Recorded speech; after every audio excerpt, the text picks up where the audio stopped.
Patetika asa 7 makasika ny fanohanana ireo olona manana fahasembanana no iarahan'ny fikambanana kristianina iraisam-pirenena na ny CBM manatanteraka amin'ireo fikambanana sy ivitoerana manokana eto Madagasikara.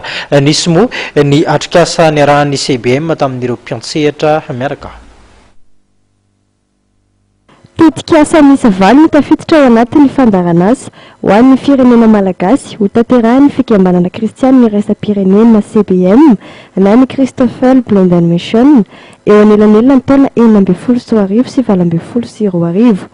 Tafiditra ao anatin'ny fandaran'asa stratégique ankapobeny ho an'ny CBM taona 2012 izay manana tanjona misy ny fampiatiana amin'ny fampandrosoana izany hoe fanomezana sehatra ireo olona manana fahasembanana ikoka fenozony. Ity fandaran'asa ho an'ny firenena ity ao anatin'izany dia manohana ny gouvernemanta ny firaisamoam-pirenena ireo fikambanana misehatra amin'ny fiarovana ny zon'olona manana fahasembanana ny CBM. Ny lafiny voalohany dia eo amin'ilay nilazaiko teo ny hoe fanentanana sy ny fampahalalana ny zon'ny olona manana fahasembanana. Misy ihany koa ilay tetikasa izay efa navoaka ny ministera momba ny plan national de l'inclusion na ny tetikasa iraisam-pirenena momba ny fampiatiana. Dia anisan'ny manohana ny ministera, tsy ministera iray ihany zany fa misy ministera maromaro miara-miasa amin'izany, manohana ihany indrindra koa ireo vondron'olona zay vondron'ireo olona manana fahasembanana zay miasa eto Madagasikara izay amin'izany tetikasa voalohany izany. Faharoa dia misy lay tetikasa tsy haiko betsaka aminareo angamba efa mahafantatra momba ny hoe CBR na amin'ny teny frantsay RBC réhabilitation en base communautaire. Io ndray dia ny fitsimbinana ireo olona traha-pahasembanana any anivon'ny fiarahamonina dia avy any no mianga miaraka amin'ireo mpiarahamonina na ny fokotany zany na ny commune na ny sekoly mission na ny sehatra ara-pahasalamana ny CSB miara-miasa ireo.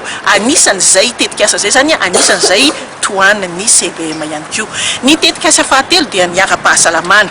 Ny ara-pahasalamana moa ny zavatra tena hoe zava-dehibe dia ny fisorohana aloha voalohany indrindra ny fahatongavan'ny fahasembanana, ny fitiliana dieny mbola kely dieny mbola nimboaka ny zaza dia tsy maintsy efa atomboka izay fisorohana ny fahasembanana zay ary azo atao tsara zany ka amin'izay lafin'izay dia miara-miasa amin'ireo hôpitaly samihafa izay mikarakara momba ny hoe ny fahitana, ny fahenoana, ny fikarakarana ara-batana, ny fikarakarana ara-tsaina ny CBM.